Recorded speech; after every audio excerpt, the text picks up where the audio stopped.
Hello and welcome to Forever Motorsports for another daily Formula 1 news video.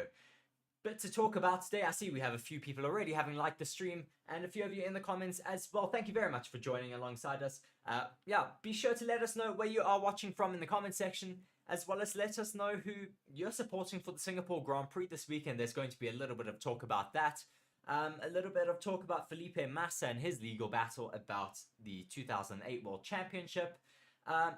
Lots to talk about. Let's get started though with Mercedes, who have a reason to think that fortunes will be better in Singapore. The team expects to improve its fortunes at the upcoming Marina Bay Street Circuit. Mercedes trackside engineer Andrew Shovlin expects the team's form will improve at the upcoming Singapore Grand Prix. The team have not scored a podium since the British Grand Prix, with both Lewis Hamilton and George Russell receiving penalties at the most recent race in Monza. Although they had the pace to challenge for a podium at the high downforce Zandvoort circuit, the team made a gamble to stay out during the opening lap downpour, which severely compromised their race. Chauvelin expects a repeat of this form for the upcoming race around the Marina Bay circuit. There is a reason to think that the car will work better, and that is because Singapore is a maximum downforce circuit, he explained. Our performance at the high downforce tracks, like at Barcelona, Budapest, and even Zandvoort, the car was working well, and we've had pretty strong performance. We're hoping to be able to be a bit quicker here, and get back to a position where we can challenge for podiums. Chauvelin has also said, though, that the track will throw up a unique challenge. There will be a one-off track change made to the Marina Bay circuit this year, with the usual turns 16 to 19 that run through under a spectator grandstand being replaced with a long straight. Chauvelin said, "The track, though, does throw up some pretty unique challenges this year, and we've also got some layout changes. There's a sequence of 4 corners near the end of the lap that have been removed where the track used to go underneath the grandstand and through a tunnel. That's now gone, so we've got a longer straight, which will change a little bit how the tyres are working. There's a little bit less energy, but it's also an abrasive tarmac. We've got the softest 3 compounds, so it's a pretty tough race on the tyres, and it's also a bumpy street circuit. Adding to that, the races run at night. Plenty of challenges for us to try and tackle them, but we are going to be optimistic for a strong performance here in Singapore. I'm certainly hoping that Mercedes can be very dominant and have a good race weekend in Singapore, because I mean they've had great pace this race year, but have unfortunately had some bad luck in certain races, like in Zandvoort, where they just got the wrong strategy calls. And yeah, hopefully they're just able to get it right in Singapore, because we've seen you can rarely gamble on early pit stop calls. You can make big undercuts here. It's also forecast that there's possibly rain this weekend, so that could also come into play yet again. I mean, it is monsoon season normally around this time of the year in Singapore, so it's really an unknown. I'm sure a lot of people will be quite excited to hear that there's rain yet again. Mark Sparks there just saying, Mercedes, high hopes again. It's the high hope that kills you. Yeah, unfortunate, but we'll see whether Mercedes can live up to their expectations for this next race weekend. I certainly hope they can. I do think that they have had the pace, and yeah, I would love to see them making their way onto the podium again. It would be nice to see another team hopefully challenging for a race win this year. Moving on to the next article, Felipe Drugovich turns down an IndyCar run amidst Alfa Romeo links. Felipe Drugovich has claimed the Formula 2 championship in a convincing fashion last season, a feat that typically results in an F1 contract. Unfortunately, though, for the Brazilian, a variety of factors have prevented him from happening. Well, prevented his dream of getting into Formula 1 from happening. Still, though, Drugovich appears determined to secure a place on the grid for 2024. Having taken the Formula 2 crown in his 3rd season in the category, Drugovich's performances were not deemed adequate enough to get him a Formula 1 deal. Logan Sargent, for example, was signed by Williams despite finishing 4th. Significantly, Sargent was not only a Williams junior but also a rookie, therefore amplifying the impressiveness of his performances so far. Whilst the American is not perceived as a generational talent, his promotion adds important context to the Brazilian driver's situation. Simply put, unlike a talent such as Oscar Piastri, Dragovic was never seen as an obviously Formula One caliber. Instead, a series of dominoes must fall in his favour, which is often the case in motorsport. Dragovic is understood to have recently turned down an IndyCar test invite from Ed Carpenter. Given the opportunity and popularity of American series such as given the popularity and prestige of the American series, such a decision indicates that Dragovic's sights are still set on Formula One. Speaking with the Sky Sports team in Italy, joining the commentary box after his FP1 run, he explained that options for 2024 are still being explored. Let us then outline the situation in the driver market. Alfa Romeo is the team Dragovic is most commonly linked to, and remains one of the three outfits without a confirmed driver lineup. Zhou Guanyu currently occupies the Alfa Romeo seat this year, with the Chinese driver having widely been expected to sign a contract extension earlier this year. However, though, the absence of a confirmed agreement means that the speculation continues. This uncertainty is fueled by the Audi factor, with the German manufacturer's influence on Saudi's pre-2026 still undefined. Dragovic and Sauber Junior Teo Pocher are regarded as the main contenders to join the outfit. A lack of communication on the subject from Alfa and Sauber makes any decision of their 2024 lineup something of a guessing game so far. At least for now, Dragovic believes that there's enough of a chance in Formula One that he can decline opportunities elsewhere. Interesting to see that Dragovic is turning down all of these opportunities at other possible racing series like IndyCar. Who knows what other series he has been turning down, but it shows that he is really determined to get into that Alfa Romeo seat. There is an opportunity possibly there. There's been rumors going about that Zhou Guanyu has some financial issues. Well, not issues, but his financial backing isn't necessarily big enough anymore for what Alfa Romeo want. So he may be out of that team because of that reason. So, I mean, there's a lot of people vying for that seat. There's Mick Schumacher. There's, of course, Teo Pocher also in the running. There's Dragovic. It's a really hotly contended seat right now. And it's actually a really good topic for a poll. So I'm going to put that up in the chat now and ask you, who do you think deserves that second seat in Alfa Romeo? Because I think Valtteri Bottas still deserves to stay in that number one spot there. I think he'd be a great number one driver for the team and really teach a junior driver coming in from a Formula 2, or maybe a Mick Schumacher having had a bad time in Haas. Who do you think should take the second seat in Alfa Romeo?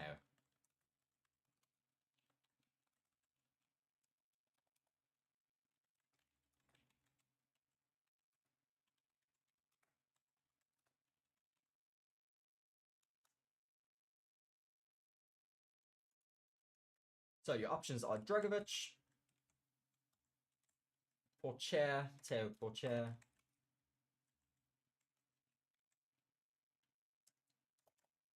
this could take a while because I can barely spell. Teo Pocher, I'm probably butchering the name, well, the spelling of that surname. Do you think maybe though that Zhou Guanyu deserves to keep that seat, or Mick Schumacher?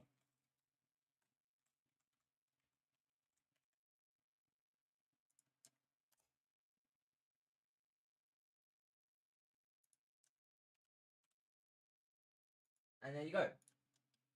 So, yeah, very interesting there. I will be keeping an eye on that poll because that will be very, very interesting. TC's there saying, Zhou had a stunning quali session, if I remember correctly. That was it. He's had some good form, well, good showings of his form. I think that he does have that form and possibly still needs to show it for the future. But I don't think maybe 2 seasons is enough for Zhou Guanyu to really prove his potential in Formula One. It's not a lot of time, but unfortunately Formula One is so cutthroat nowadays. It's really difficult if you don't have that financial backing. Mark there just saying, I'm biased, I want Mick back. So currently 100% of the poll is going towards Mick Schumacher. Do be sure to go and vote in that poll that's going up right now. Who do you think should take the second Alfa Romeo seat? Someone else has gone and voted for Dragovic, so it looks like 2 people have voted for Mick Schumacher and 1 for Dragovic right now. Yeah, we'll keep monitoring that poll as we go along. At our next article is a little bit of a scathing article from an ex-Ferrari team manager slams Formula One teams over Max Verstappen. Red Bull are just 8 victories away from going the entire 2023 Formula One season unbeaten. Ex-Ferrari and Williams team manager Peter Windsor believes all the teams should hang their heads in shame amidst Red Bull's ongoing dominance. After 14 races in the 2023 season, Red Bull remain unbeaten, ahead of the upcoming Singapore Grand Prix, with Max Verstappen alone having won 12 races this season. 10 of those have come consecutively, something which saw him eclipse Sebastian Vettel's record for 9 wins in a row recently at the Italian Grand Prix. Ferrari's attempt at battling Red Bull at Monza was arguably the best attempt any team has made this season so far. There are genuine beliefs that Red Bull could go the entire season unbeaten though, something which has never been achieved in the history of the sport. Red Bull are just simply in a complete league of their own, thanks to being deadly consistent at all circuits. Windsor raises the point that if it wasn't for Red Bull, there'd be questions as to why no team can perform consistently since the introduction of the new aerodynamic regulations. Red Bull are the only team who can always get their car into the right window, making Windsor question whether the other teams have taken the wrong approach to the current regulations. If that isn't the case, then Windsor it's a bit of a tongue twister, Windsor wonders. If that isn't the case, then Windsor wonders if some teams have hired the wrong people. The way the regulations have been drawn up for these cars, the way 9 of the 10 teams have approached it, we're now in 2023. They've had 3 years of working with this thing, and they still can't get the cars to work properly and consistently over a season, Windsor said during a YouTube stream. If it wasn't for Red Bull, you'd have to be saying there's something wrong here. All these incredible Formula One teams, with their sophisticated technology, cannot get this thing to work on a consistent basis. But Red Bull are showing that it is possible, and therefore all the other teams have got the wrong approach. Either the wrong approach to hiring the people they're using to do the analysis and to design the cars, or they're unable to put what could be a very well could be a very good aerodynamic package into practical use because there are so many new variables that have risen. Because of the budget gap, because of the limitation on CFD design, and because of all the other stuff that comes with that, including the sprint race format. Given off all those constraints, Red Bull have shown that it is possible to still do a great racing car consistently from one race to the other. So as long as Red Bull are showing that everybody else needs to hang their head in shame, basically I think. So long as Red Bull are showing that, everybody else needs to hang their head in shame, I think. Yeah, this article needs a few commas. Yeah, very, very interesting to see that Peter Windsor does believe that the other teams have just dropped the ball in terms of the new regulations. I'd love to know what all of your ideas and comments are on that. TC saying, I think it's a bit unfair on the 9 teams. If this guy thinks he's so good, he should start his own team, lol. I do believe that as well. I agree with you. He should come in and show the other teams how it's done then. I'd love to see another competitive team in Formula 1. Mark's Box just commenting there, also asking what his opinions are on the top 5 in the points at the end of this season. Who could take that top 5 in the points this season? Yeah, let us know what your opinions are on that. The poll is still running at the moment about who should take that second Alfa Romeo seat. Dragovic with 25% of that poll. Mick Schumacher with 75%. No votes for Teo Portiel, Zhou Guanyu. Interesting, very, very interesting there. No one has any faith in those 2 young drivers. Yeah, keep letting us know your opinions down there in the chat. We'll keep reading it out here on stream though for you guys. Moving on though to the next one. The FIA has found that the FIA finds that technical directed. It's really struggled. I'm really struggling today. The FIA finds a new technical directive is needed again, as it has noticed too many details in error at Formula 1 teams. The FIA will be bringing a new technical directive to the Singapore Grand Prix. The FIA will let the so-called TD018 to take effect from the Friday practice going onwards. With this technical directive, the FIA hopes to improve an oversight on the Formula 1 cars, flexing wings. as the FIA Single Seaters Technical Director Tim Gloss explains. The technical directive already came out on the first draft, but has officially explained. The technical directive already came out in the first draft, but has officially been introduced now, explained the Formula 1 teams since Monday, and will thus be enforced from the Singapore Grand Prix. Speaking to the race, Goss explains that two important things will make up this technical directive.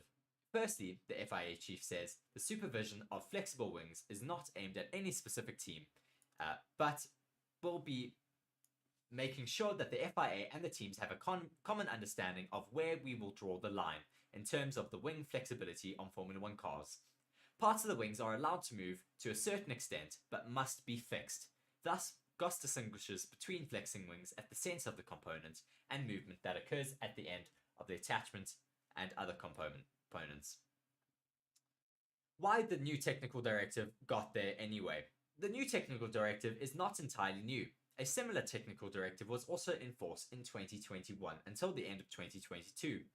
This technical directive was adequate for the time, but has now been fine-tuned a bit each time the FIA has found loopholes in the technical regulations being breached by teams.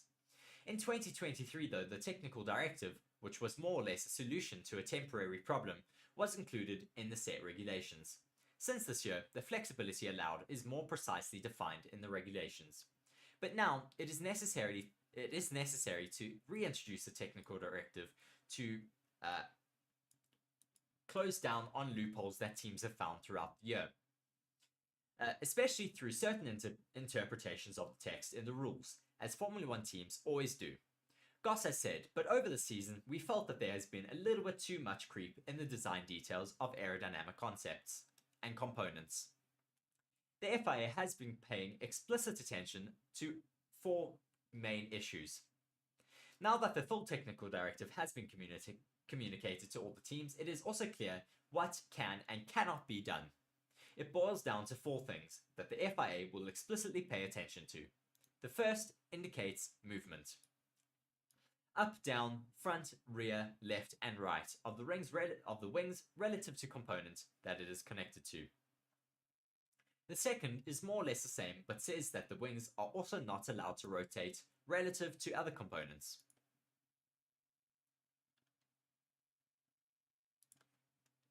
Thirdly, elastic components are also not allowed, materials that can move under certain pressure and then easily bend back to their original shape. Finally though, components with a soft and bendable edge on the back are also prohibited. This material could prevent cracking due to deflection.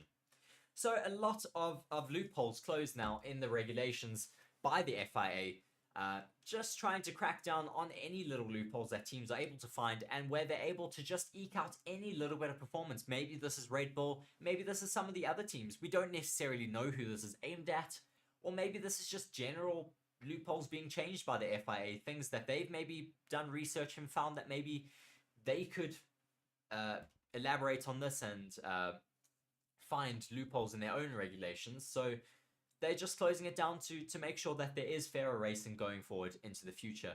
And hopefully this does maybe cause a bit of an upset in the Singapore Grand Prix and we see other teams being a little bit closer to each other. Maybe Red Bull falls back a little bit due to these regulations coming in.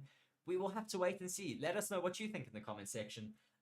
Yeah, let's see what people are saying in the comments there now.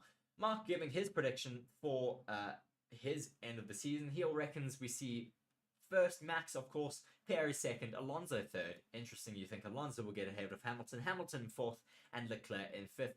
TC saying, I agree with you, Mark, and yeah, also asking if he's being a bit harsh on science, and TC agreeing, saying not at all. Yeah, very interesting. All of your predictions there. Still going on with our poll at the moment. Do be sure to go and vote in that if you have not just yet. As we move on to another article, a little bit of a funny article, Mike Crack, who has possibly been smoking some, says Lance Stroll is on similar levels to Fernando Alonso. Sure. Throughout most of 2023, Aston Martin has been criticised for its driver lineup, specifically through the performances and overall ability of Lance Stroll. Those have been called into question among Formula 1 circles this season. Stroll was levied with criticism before even making his debut with Williams owing to the financial support provided by his father, Lawrence Stroll. After being outperformed by Felipe Massa and showing similar pace to rookie Sergei Sorokin the year after, the Canadian was never regarded as top talent. Despite occasional standout moments, such as qualifying in P4 in Monza 2017, his lack of pace was still noted. It would be unfair to say, though, that Stroll is without highlights in Formula 1, having secured a pole position and several podiums. However, Sorokin is the only teammate the 24-year-old has outperformed in over 7 years on the grid. This statistic, alongside his unique security in his Formula 1 seat at the moment, it is a point of contention among fans. More recently, the arrival of Fernando Alonso is putting the spotlight on the podium finisher. Alonso enjoys a significant advantage over Stroll in qualifying and race day, evidenced most notably through the driver's standings. Although an early season injury had been used as an excuse for the Canadian struggles, the substantial discrepancy in the Aston Martin garage cannot be denied. Speaking earlier this year, Mike Crack echoed an increasingly common defense on Stroll. For us as a team, it is not really a problem, because, like you see in Hungary, he's competitive. He's on similar levels to Fernando. And I think you need not forget you have one of the greatest drivers of all time as your teammate. That is not easy. Such comments have become increasingly typical from Mike Crack, understandably given Lawrence Stroll's ownership of the team. However, Formula One's currently ultra-competitive field features the likes of Hamilton, Verstappen, Leclerc, and it mentions Leclerc again for some reason. Moving forward, Aston Martin must assess if they can maximise their potential with Lance Stroll in their lineup. Of course, there is a lot of controversy, well, not controversy, but a lot of people calling for that seat to be given possibly to another driver who maybe deserves it a bit more. I mean, like Alfa Romeo with that seat that's kind of up for grabs at the moment, you kind of have to agree that Lance Stroll's seat should be up for grabs if he wasn't to pay for driver. Mark also there just says, Mike Crack is potentially taking his surname a little bit too seriously. Stroll on the same level as Alonso, ? That's like saying a 1980s Renault is as good as a Koenigsegg. I agree. I mean, Lance Stroll has had some standout performances, but throughout the majority of the season, it's never been anything all that exciting. Throughout the majority of his career, never mind this season. I mean, yeah, it's been difficult for him as a Formula 1 driver. I think he does have the security, of course, with that seat. His dad owns the team. And I think up until the point where his dad's a bit tired of him winning the car or not getting it into the points, or possibly until such as the time that the sponsors get a little bit upset as to the fact that the car isn't performing well enough, then maybe they will oust him from the team. But I don't see that happening anytime soon, unfortunately. So we will move on to our next article. Speaking about AlphaTauri bringing upgrades to the Singapore Grand Prix. AlphaTauri are to announce Red Bull-inspired upgrades for Singapore. AlphaTauri sits 10th overall in the standings, failing to produce a car consistently capable of points in 2023. Despite the best efforts of Yuki Tsunoda, the Faenza-based outfit has struggled to compete for the top 10 this season. It would be unfair to dismiss AlphaTauri's efforts this year completely. They are rarely the slowest team over a race weekend, fighting for Q2 appearances across various tracks. However, unlike rivals Williams, the AT04 has had few strong circuits. Even on their best weekends, the Italian outfit is reliant on Foster teams having to retire to score points. Perhaps more concerningly for AlphaTauri, their performance has slowly worsened throughout 2023. Yuki Tsunoda made P11 results something of a habit to start the season, narrowly missing out in Bahrain and Jeddah, for example. However, the mid-season resurgence of Williams and McLaren pushed Franz Tost's team further down the pecking order. This contributed to Red Bull's recent commitments to make changes at AlphaTauri. Among these changes, according to Helmut Marko, will be increased collaboration between the sister teams. Speaking in a recent interview, the CEO, Peter Bayer, outlined that upgrades will be fitted to the AT04 in Singapore. These changes will push the team towards the Red Bull concept. This year, we've seen some amazing changes in the results scheme, when suddenly Aston Martin popped up and McLaren popped up. But I think that's really down to the fact that they all understood what Red Bull Racing did in terms of philosophy. We actually have a big upgrade coming for Singapore, which will follow the same philosophy. So everybody's closing in on that, and then I think next year will be extremely close. From a business perspective, it is understandable that Red Bull is implementing changes at AlphaTauri. After all, the first team cannot be first in the standings whilst its second team languishes at the back.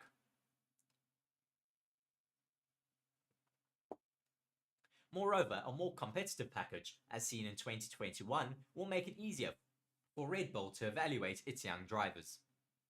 Bayer emphasized that AlphaTauri will exploit technical collaboration with the main team, within the regulations of course, to deliver more performance. For Yuki Tsunoda and Liam Lawson, this news offers hope for a more competitive car in Singapore. In the battle for P8 in the Constructors, which will see Alfa Romeo and Haas bring important updates in the upcoming rounds, these changes could also be decisive in the championship order. So very interesting to see that lots of people are, of course, bringing updates to the next few tracks, with TC saying Lance has been way below average. Yeah, he has been for the last couple of years, but we'll have to wait and see what he is able to do. Maybe in Singapore he'll be able to do something better. Maybe he'll have whatever Mike Crack is having, and we'll have a better race weekend. Yeah, moving on though to another laughable article here. Felipe Massa's legal team hopes for support from Hamilton in 2008 Formula One title case. Felipe Massa's legal representation hope that the 2008 Formula One world champion Lewis Hamilton will support his former Brazilian rival in his case to overturn the outcome of that year's title. Yeah, a bit of a far shot from Felipe Massa's legal team. Prompted by an interview with ex-Formula One chief Bernie Ecclestone earlier this year, plus archive footage of the late FIA race director Charlie Whiting, Massa believes Formula One and the governing body were aware of the 2008 Singapore Grand Prix Crashgate scandal in time to take action before the championship was decided. Former Ferrari and Williams racer, Massa says he is developing a subsequent legal case to gain justice for the sport, rather than recoup the tens of millions of euros that his team believes he has missed out on after losing that year's championship by 1 point to McLaren driver Hamilton. But Bernardo Viana from the Sao Paulo Vieira Resende Advogados law firm that represents Massa in Brazil hopes that Hamilton will support the case that would theoretically lead to him losing the first of his 7 drivers' championship crowns. Yeah. Speaking to Reuters, Viana said, he is an important ambassador for the sport and has always been defending sports integrity. Has always been defending sporting integrity.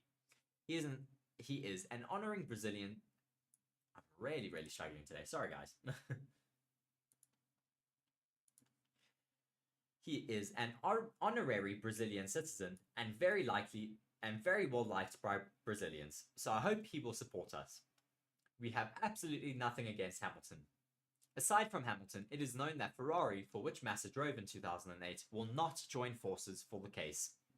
In the same interview, Viana also revealed that Massa's legal team have pushed back the deadline for Formula One and the FIA to respond to a letter before claim until mid-October. Previously, the letter, which outlined that the Formula One summer break and personnel being on holiday was not sufficient to reason for the Formula One management and FIA delays in replying, stated a deadline to respond of last Friday, the 8th of September, ahead of potentially launching a formal challenge in the British High Court. Speaking to Motorsport.com last week, Viana said, They have asked for more time, and we are assessing internally if we're going to give them more time in good faith, added Viana. They are still within the time that we have offered them, so we are waiting for their response. If their response is adequate, and if they approach us for any conversation, that is okay. If it is not, if their response is not adequate, we're just going to move forward with the legal strategy that we have in place. Yeah, very interesting that Massa and his legal team do still believe they have a case to fall back on, and really interesting that they want to get Lewis Hamilton involved. I highly doubt that he will ever get involved in this case, because of course it means that he would lose his 2008 World Championship. Yeah, do not understand what they are going on about, but I do believe that they don't really have much of a case to be standing on, but we'll see what happens once that does kind of escalate a bit more. Finishing up here today, we'll talk a little bit about possibly the most controversial Formula One race getting put on the calendar this year, and that is the Las Vegas Grand Prix. It has been in the news quite a lot for not the greatest reasons. I mean, there was a lot of news about what I'm going to talk about here today, about the fact that the Formula One management wants to charge hotels within the vicinity of the track a lot of money to actually to be near the track, really, which is ridiculous. They have now gone down and changed their fee that they're wanting to charge. But I saw as well 2 weeks ago, Formula One, who are wanting to go carbon neutral and go a lot more green into the future, were ripping up trees along the Las Vegas Boulevard, which really does not align with all of their talk for Formula One. They were supposedly going to be relocating these trees for the race, and they ended up just cutting them all down. So that's great to see from Formula One and Las Vegas Grand Prix that are putting on this event, of course. But moving on to this article, Formula One cuts down on the steep Grand Prix venue fees. Formula One has reportedly decided to recalibrate its initial plan that would have seen Las Vegas venues pay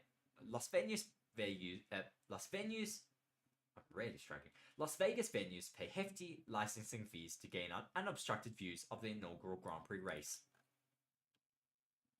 Initially, Formula One had set a high bar, asking for a licensing fee of $1,500 per individual that is going to be entering their venues. For venues with large capacities, this could have translated to an overwhelming charge of up to $3 million. Formula One has now reassessed their fees and are reportedly going to be changing it to a flat rate of approximately $50,000 for each venue. This decision was made in light of potential challenges that the venues could face, including obstructions if they did not comply with the steep fees. Although similar licensing charges have been levied by Formula One in international venues like Monaco, the Las Vegas scenario presents its own set of challenges. The city's heartbeat is its casinos, which rely on high-end gamblers making frequent visits. The local business leaders suggest that an expensive Formula One experience might deter these gamblers from making repeat visits in a short span. As a sweetener for the $50,000 fee, the venues will receive direct access to live footage of the Las Vegas Grand Prix. However, there has been vocal concern over the principle of the matter, with stakeholders questioning the fairness of Formula One's approach, especially towards businesses that have made significant investments in the city. In anticipation of the racing event, the city of Los Angeles has poured resources into infrastructure, notably refurbishing the renowned Las Vegas Strip. The race will be taking place from November 16th to 18th, and it's set to be on the Formula One calendar until 2032. So a very, very controversial topic there with the Las Vegas Grand Prix, as people there saying Las Venues. Yeah, sorry, I'm really struggling here today. And TC saying, hoping they replant the trees elsewhere. Not that I care for the environment very much. They didn't, unfortunately. They completely cut the trees down, which is really, really disappointing when Formula One said that they were going to replant them and remove them. Yeah, really disappointed that they are not keeping to their word in terms of sustainability of the sport. And yeah, disappointing nonetheless, but we'll have to wait and see what happens in the future. And what does happen with this race, if the venues and hotels are going to have to give in to the bullying that pretty much is being put down by Formula One right now. So, very interesting to see. Thank you very much, though, for joining me here today. Thank you for putting up with me.